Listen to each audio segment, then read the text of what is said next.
Hi, this is Maria from cottoncandy.no again. Today we're not gonna sew tops, it's gonna be something different because today we're going for skinny jeans. We're gonna do this pattern. What you will notice about this pattern is that it has three options for the back piece. There's the slim fit, the regular fit, and the curvy fit. So if you are a regular and if you basically have no high butt or flat butt, then go for the regular. A lot of us do think that we are curvier or bigger than we are. That is not what curvy is for. Basically it's for a shape where the butt is a bit higher. So at this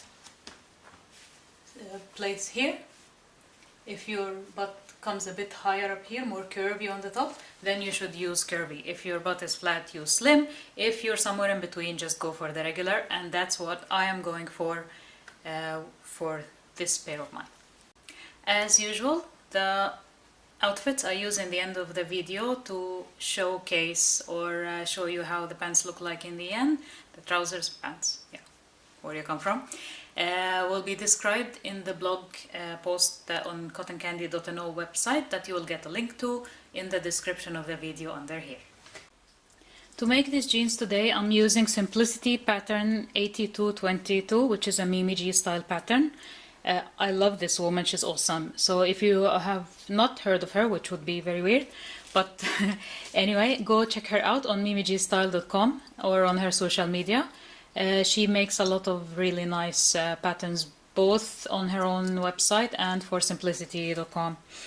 We need 1.4 meters of main fabric to make these pants. This is for most sizes. I'm making a size 12 with a few modifications, so 1.4 is good for me. But if you're a 16 or above, you might need some more, so check the instructions. You'll also need a little bit of cotton or other lining material to make the insides of your pockets. I am using this crazy fabric I bought at Panduro Hobby a while ago. You'll also need a 15 centimeter zipper, but to be on the safe side, I bought me an 18 centimeter zipper. Of course, metallic zippers look better on jeans, but I didn't find one when I was out and buying, so I got a normal one. I also have jeans thread in red, which I'll be using for top stitching my seams, and I have a little button to install on my jeans. Now for the English version of this video, because I also make it in Norwegian, I'm not actually gonna do the full tutorial. There is a good reason for that.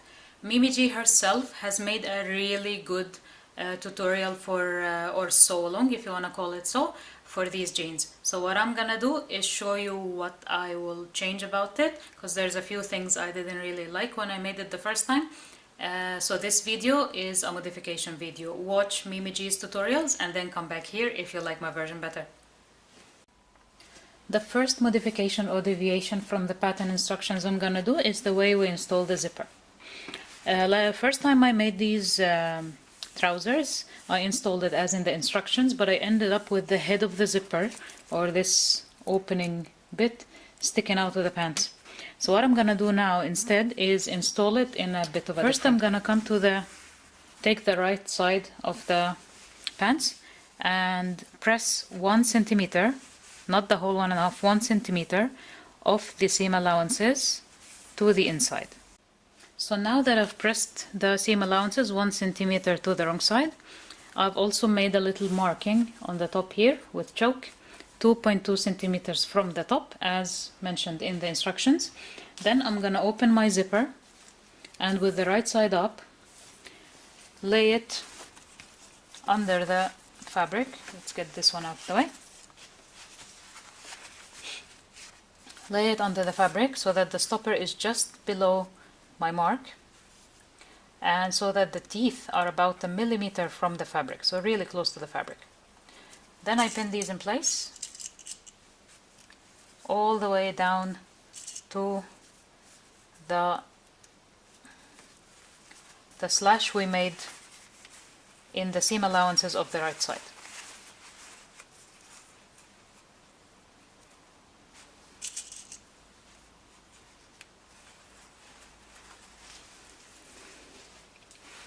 After that, and because I'm not gonna sew the two layers together, I hold the seam allowance and the zipper well, good together, and start removing the pins I've just put and putting them only in the zipper and seam allowance, because before they were also catching the front of the pants. We remove only zipper and seam allowance. Then I'm gonna take a piece of thread and just baste this in place. I start from the top and baste as I go. Then when I get to a pin, I remove it to flatten the zipper better as I go along. So I sew and then I come to the next one, I remove it and continue sewing until I get all the way down.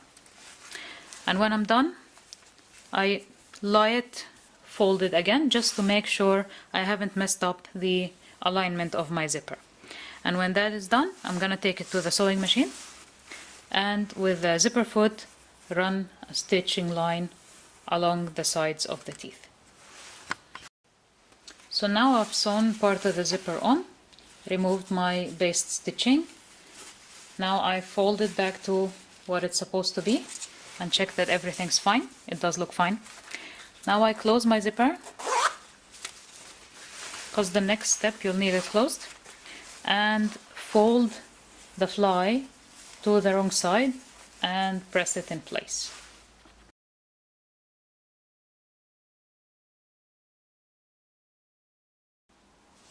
Now lay the left side of your pants right and straight over the right side so that it matches at the top,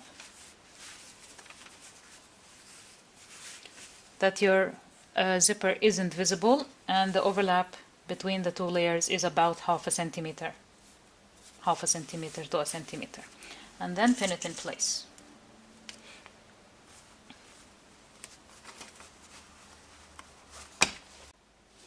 Now with your fly bit pinned close, pin also the other side. So find the zipper with your fingers and pin on the other side from the front so that you catch the other side of the zipper. And then as we did for this half, we do the same. We hold the fly tight with the zipper itself, remove the pin from that side and pin only the fly and the zipper so that you free it from the front piece. And in the same way, then baste along the whole way down to the flap and sew it in place with the machine, and then remove your basting stitches. Let's see if our sewing was okay.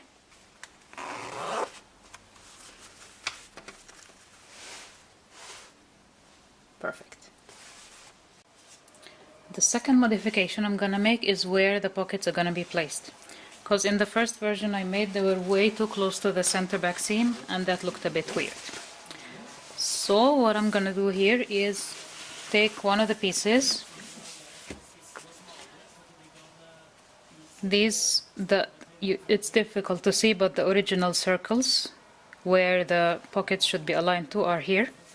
So I drew two lines parallel to this seam and to each other, passing these dots. Then I calculated that if I move it so that it's 5.7 centimeters from here and 8.3 from here, it's gonna look a lot better, and made new marks. So now I'm just gonna put pins through the new marks, flip over to the right side again, position the pocket.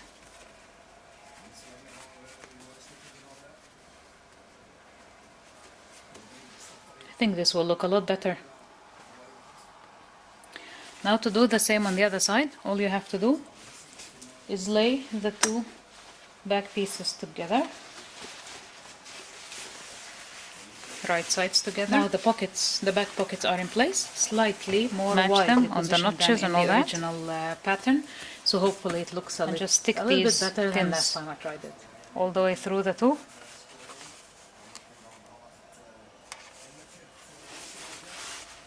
Then mark them on the other one. The third modification I'm gonna do on these pants is the way I install the waistband in. So instead of doing it as you usually do, by installing the flizzoline enforced one on the outside, sewing it first to your pants, and then sewing the inner one on the top to the outer one, folding in the lower side of the inner one and pressing that in place, then pinning that to the lower side where the outer one is already sewn, and top stitching it from the outside, catching all layers. What I'm gonna do is the opposite of that. I'm gonna start with the inner layer, pin that to the pants, then sew this one at the top to that one, and then top stitch on the one I can see, because that will also mean that the open bit is right where I'm top stitching and not on the other side of my seam. So let's see. First we'll pin this one, the outer one, the inner one, right side to wrong side of pants, and stitch them with 1.5 centimeter seam allowances. Now I've done step 1 of this process. So I have 1.5 centimeters sticking out here and there. Then I have the inner waistband sewn in place so that it's, if you straighten it, it's right side on the waistband but wrong side on the pants, or vice versa. And what we're gonna do next is take the enforced one, or the outer one, and pin it right sides together with the inner one all the way around on the top, and sew the top all the way around the waist, plus sew these short ends here together. So when you sew on 1.5 centimeter seam allowance, you should be right in line with the flap and the fly and all that. Now I have both waistbands sewn together, right sides together. So I'm going to clip the seam allowances smaller around the whole thing, then clip diagonally here and flip the outer one to the right side. Alright, now I've pressed everything to the right side and pinned it down in place. It fits perfectly over the seam line that's already there. The one thing I forgot to mention is that the seam allowance you have on the inside here should also be clipped down to reduce bulk in the waistband. And now we sew a top stitching all the way at the bottom, close to the edge, all the way around. Then when we come here, we also top stitch up and all the way around the top, and then down again. So then you have it looking like professional jeans. It's also best to start here, so that the start and the end gets hidden under this flap. And here's the result. I think it looks really nice from the outside, neat and good. The inside looks a bit less nice because the seam came under the actual waistband, but it looks so nice on the outside that I'm not gonna really bother, I say. The last piece I have is also the one that has to do with the last modification. This is the belt loops, but these belt loops that result from this piece are very wide. They look a bit unprofessional to me, so what I've done is I measured a pair of pants I have already. The width of those is 1.3 centimeter. You need 4 times as much to make them, which means 5,2. So I measured 5.2 here and somewhere there, just to draw a line, just to have a mark to draw a line. Then I draw a line between them all along the piece.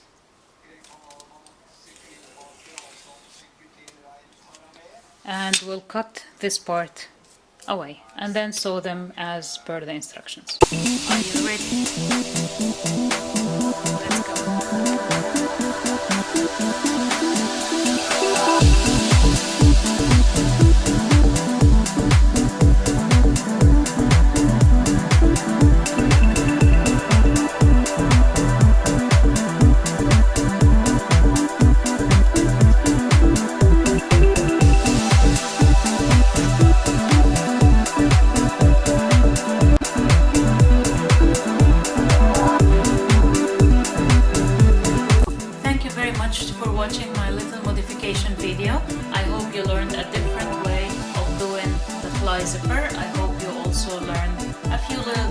tricks on how to modify simple things here and there, and maybe you get to use them in the future.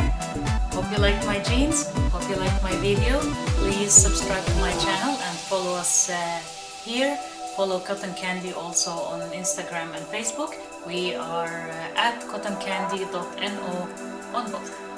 Thank you for watching, and see you in the next project.